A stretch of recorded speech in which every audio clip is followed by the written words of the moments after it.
मस्त घोडा पळतोय. आता आमची वेळ आली बसायची घोडा गाडीवर. कॅप माझी पडली होती खाली, त्या मुलाने उचलून दिली आणि त्यांना मी बोलत होती चला जाऊया, तर ते म्हणाले तूच जा.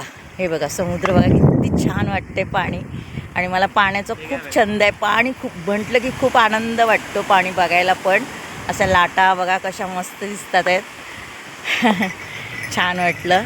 हे बघा जाऊन दे, 50 रुपये तर 50 रुपये, असे 50 रुपये किती घालवले आपण. 50 रुपयामध्ये मी आनंद घेतला. हे बघा हे असं जू चौपाटीसारखं आहे, वेगळं आहे. पण इथे जू चौपाटी तर खूपच मोठी आहे. इथे असं ब्रिज बांधलेलं आहे, त्या तिकडे चालायला वगैरे पूर्ण तिथला निसर्ग दिसतो समुद्राचा. आणि तिथे पण मी जाणार आहे, तुम्ही पण चला. चला भेटूया आपण पुढच्या व्हिडिओमध्ये. बाय.